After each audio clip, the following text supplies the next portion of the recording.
Hi, everyone. My name is Patrick Scullin. I'm a professor of graphic design and printing graphics at Riverside City College in Riverside, California. I'm grateful for this opportunity to speak at Skills USA, and I'd like to congratulate all the Skills USA competitors. My goal today is to talk to you about careers and educational opportunities in the graphic arts. There are lots of different routes you can take, different things you can explore, and I'd like to give you some ideas on what you might want to do. Actually, to do that, I'd like to share a little bit of my own personal experience. And so I've prepared a little slideshow so we can talk about it. First and foremost, at Riverside City College, our program is called Applied Digital Media and Printing, or ADM for short. Now, that's a mouthful. So a lot of times what I like to tell people is that ADM actually stands for Awesome Design Makers. And that's what we try to do. We try to help people make awesome designs. Come up with an idea, we help you figure out how to make it.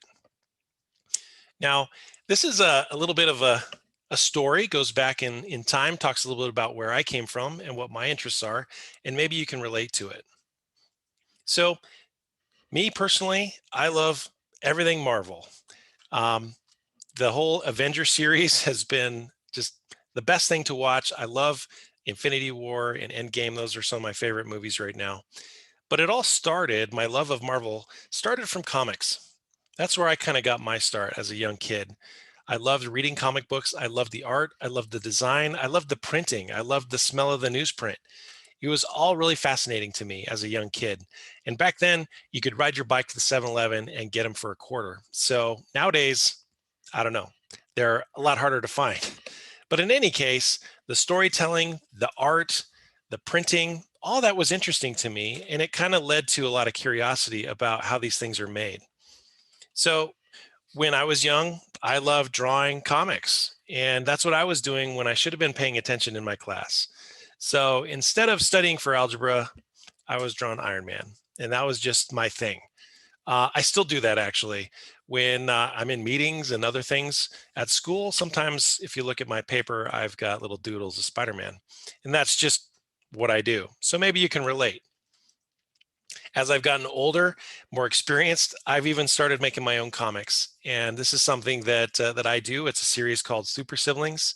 And I still, like I say, love to draw, love to make comics. I also like to do illustration. And so I've taken my love of art and design and I've turned it into a variety of different illustrations. These are some of my fan art pieces for some things that I love. Also, I like to do digital painting and drawing.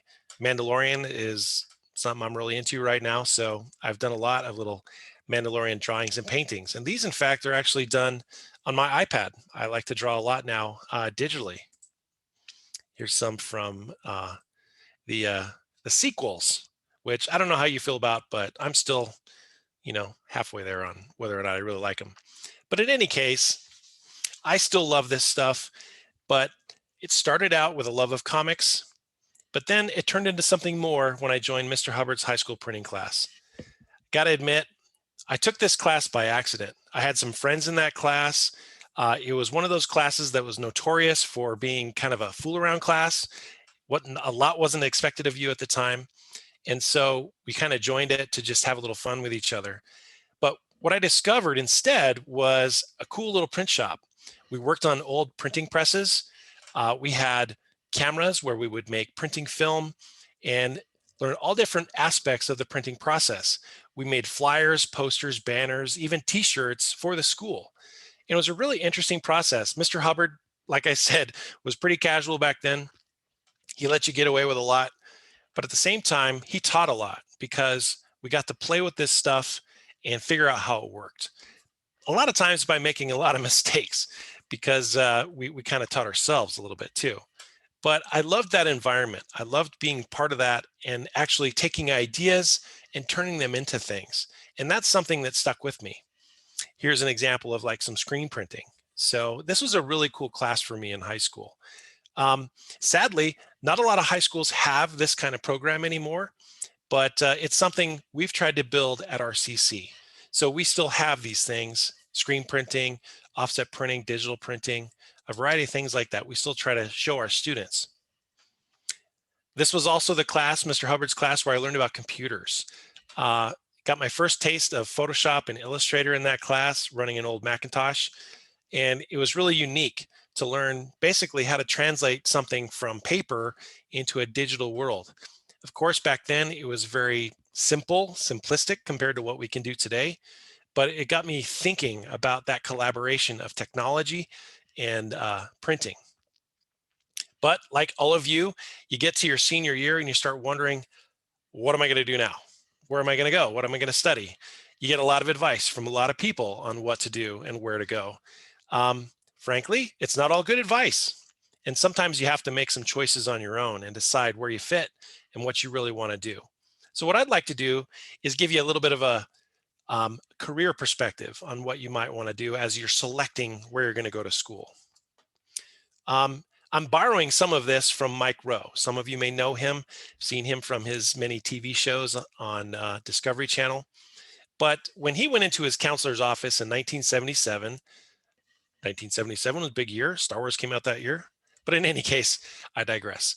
Mike Rowe went in to talk to his counselor and said, "Hey, what should I do?" And his guidance counselor showed him a poster and said, "You need to work smart, not hard." Basically, making this a analogy, this comparison between the trades where you might be working with your hands, getting dirty, and getting an education, getting an academic degree, and how that's, somehow better than the other.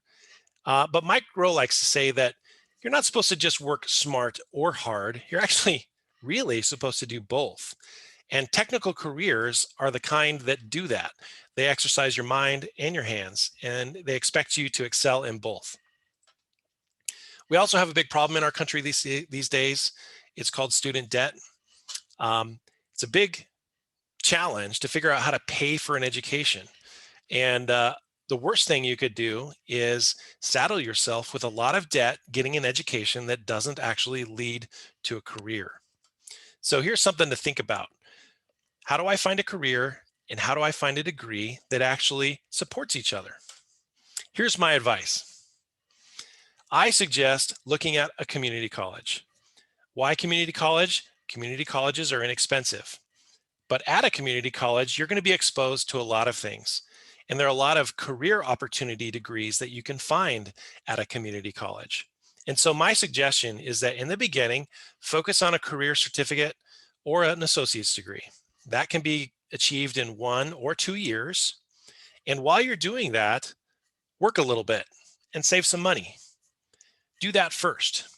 And then spend maybe your early 20s working in the field or a related field to what you studied, save a little money, and then maybe in your late 20s, you go back to school and you finish your bachelor's degree.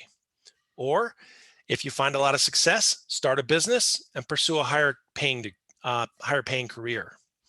Now, why do I suggest this? I suggest this again because community college is inexpensive and it gets you working sooner than your peers. A lot of people might go straight from high school to a 4-year degree and not work at all. Now, while that is a fast track to getting a 4-year degree, it doesn't necessarily guarantee you a job at the end of that degree. And so I think it's smart to kind of do both at the same time, to go to school and work in a field related to what your interests are. So that's my little bit of advice. Also, here's another little bit of advice. I believe that there are 3 things that are going to help you finding lasting success in your career. First is knowledge, the next is skills, and the last is experience. You got to have all 3 of those things to be able to find, I think, lasting career success. So first, knowledge you're going to get at school. When you study a program, when you learn about things, learn about a field of interest, you're going to gain knowledge. Skills is actually something you might do in a lab, something you actually might do with your hands, like in a printing lab or in a computer lab working on graphics. It's what you can do. And that only happens with practice. So if you're only learning about things, but you're not actually practicing anything, you're not really gaining skills. You're just learning about something, but you're not actually learning how to do something. And what you can do really does matter. And people pay for what you can do. Last but not least is that experience. You need experience. And that can only come working. So got to get an education, but you got to get an education that leads to skills, and then you got to get a job and try to put all those together. And that's what's going to help you go from one job to the next. Something like that is what we have tried to create at Riverside City College, where we teach students about the degree, we teach students about the industry, we help them build their computer skills and their printing skills. We try to give them a little bit of experience, but all along we try to encourage them to work. And that's something you can do at RCC. And wherever you are, you're going to be able to find a community college program that's similar to that. Now, have you ever heard of that old that old saying that there are starving artists and that you should never pursue an arts degree? Um, Sometimes that could be true, but I want to tell you that being a starving artist is kind of a cliche. But when it comes to being a designer, a commercial artist, a commercial printer, it's not really true. There are a lot of opportunities for people who know how to draw, people who know how to do graphics, people who know how to do printing. And those jobs many times do go unfulfilled because they can't find enough talented or competent people. Another thing I want to point out, another myth I want to dispel, is this idea that print is somehow dead or that printing is not a good career path. That's really not true. What is challenged right now are newspapers, magazines, maybe even book printing or publishing. Some of those things might be on the decline, but think about everything you buy, everywhere you go. It comes in a printed package. Or think about the things you see mounted on walls or hung up on billboards. Everything around us is actually printed. And so print isn't dead. It's just that print has morphed into multiple different styles. They require different equipment and have different opportunities for us. So here are some career paths that you can look at and think about as you're trying to make a decision. First and foremost, when you have some computer skills and you have the ability to draw or have an interest in photography, you can work as a production artist. And this is what I would call that entry-level person who works as an assistant, who starts out kind of low on the food chain, but is in the door because you have Adobe skills, because you can do something with the computer and you have an artistic eye and have a sense for how things should be put together. This is something that you could get, I think, after you've completed a basic one-year certificate with a little bit of experience. You can start with that entry-level job. And like I said before, I think it's a good idea to consider getting a one-year certificate and starting to work a little more than just waiting and delaying your working life until after school. You kind of want to do those at the same time. Next level up would be a graphic designer. So that would be someone with a few years experience working in the field. You would have an associate's degree or maybe even a bachelor's degree in graphic design, but you'd have a nice portfolio that shows a variety of things that you can do with the computer, things that you can design, things that you can put together. So this means you have a little more experience. And that's something you could get after a few years starting out as a production artist. You could build your portfolio and level up to graphic design. And graphic design is one of those broad career fields that has a lot of different opportunities. And so you'll always find job openings for graphic designers, whether you're working for a company, working independently, maybe even starting your own business. Another great place to look for opportunity is in marketing and advertising. Marketing and advertising is really what our economy is all about. And so if you have a talent for photography, you have a talent for computers, design, art, film, you're going to find opportunities in marketing and advertising because everything we do requires some sort of promotion. And so you can pick one of these interests and focus on that in your portfolio, build up your reel, do something that has a advertising or marketing feel to it. That's going to attract potential employers or customers. Web design is also a thriving field that needs a lot of help. So if you can build up your web design skills, get to know how to build sites, how to work with content management systems, those types of skills are really in demand, and they're going to continue to be in demand. So web design is definitely a growing field for designers and those with our skills. Someone else, maybe you have an interest in digital media and you could produce video, You can edit video or sound or audio or even animation. Everything we do now seems to be online in some digital form. And most things now, it seems, that track the most attention in either marketing and advertising or entertainment require some sort of a timeline. Like I said, whether it's audio, video, or animation. And so if you have those digital media skills where you can do some editing, some producing, that's in demand. And so that's something you can explore. But again, you just have to learn those programs. You got to focus on those computer skills and build up your library of skill set. Motion graphics and animation, I'd lump these together. This could go a lot of different directions, whether it's animation for entertainment or gaming, or whether it's motion graphics again for advertising or marketing. This just means that you understand a timeline, you can build animated assets, whether they're 3D or 2D, and you're comfortable working with messaging or with characters or with other pieces of an animated film. Now, this is a competitive field. There are opportunities in this in a variety of different arenas. Sometimes it's about the software you know, other times it's about your reel and what you've done in the past. Other times there are proprietary things that you would learn in-house where you get hired, where they would teach you their system and how it works. But someone who's comfortable with a 3D environment or a 2D animated environment is going to be sought after in this arena. Now, close to my heart is commercial art and illustration. I'm an artist, a designer. I love characters. I love storytelling. And so for me, I always like to look for commercial art and illustration opportunities. And you're going to find them in packaging design, in other forms of entertainment art.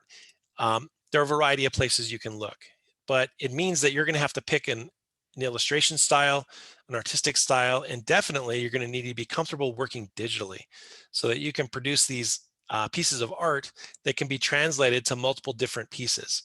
In this case, this was adapted to a package, a toy package, but that same illustration is going to need to be translated to, an Instagram ad, thrown on some other poster. So you need to be comfortable working in different formats. There are also opportunities for people that don't like to draw or don't want to draw. So I don't want to leave them out. There are a lot of high paying, high skilled careers for people that just want to be involved in graphics, whether you want to work in front of or behind a printer, you want to work on the computer side, or you want to work on the output side and the production side. These people have skills, they know how to operate equipment, and they have a great attention to detail. So what they're doing is, they're paying attention to color, quality, uh, and finishing when they're working on their printed projects. And so, as we understand it in our school, talking with our industry professionals, printing is set to have turnover in the next few years, as there are many talented folks that are going to be retiring, and so they're going to need to be replaced. And so we believe that focusing on printing skills is going to really help students find career paths in the future. Another way that you can get your start is start on the shop floor. And so you may not realize it, but wherever you live, there's going to be a print shop. Sometimes they're hidden away in little commercial buildings or even in little garages here and there, mom and pop or large commercial operations. They're always looking for folks to work. Now, you're going to get your hands dirty and you might have to work a little bit, you might have to work even long hours sometimes, but it's going to teach you something. It's going to teach you a work ethic, and it's going to show you how things are made. And so whether it's printing t-shirts, making posters, or even making banners, packages, whatever it is, you can find a nice entry-level position at one of these shops. And that's a great place to get your start, because once you get started in that system, you start learning about the process, that's something you can build on. And these include opportunities in both commercial and promotional printing. And when I say commercial, I mean maybe like high-end, large quantity. Promotional might be more like garment printing, or other little things like, have you ever thought about who prints the pencils you get with a name on it? These are all done in really unique and interesting printing processes. And so the more you learn about them, the more skills you have to work in that area. What else do you need? So first, you need that desire, you need that experience, you need that knowledge, that skill. What else are you going to need to succeed? You're going to need a portfolio. So I tell students, whether you're in high school or college, keep everything you do. Be good about hanging on to your artwork, your portfolio items, your projects. Don't lose them. You're going to need them so that you can show people what you can do. So get good at saving your stuff and then showing it to people by making a portfolio, whether it's online or in print. Next thing you're going to need are job interview skills. And this is another reason why I emphasize getting a job early when you're in college, because you need to be able to talk to people. You need to be comfortable explaining what you know how to do, answering questions, even working with customers. So be prepared for a job interview. And that's something that I commend Skills USA for doing, for really promoting that job interview portion of the program where you get practice talking to people about what you can do. Um, Here's some tips for what you can and can't do during an interview. Practice. It's not a bad idea to practice an interview with friends or schoolmates. Um, Dress for success. Do your homework, which means study the company you're applying at. Get to know what they do so that you're familiar with it enough that you can talk about it. And then also ask questions. Don't be afraid to ask questions. Even in an interview where you might fail, it's not a bad idea to ask some questions and maybe improve for the next time.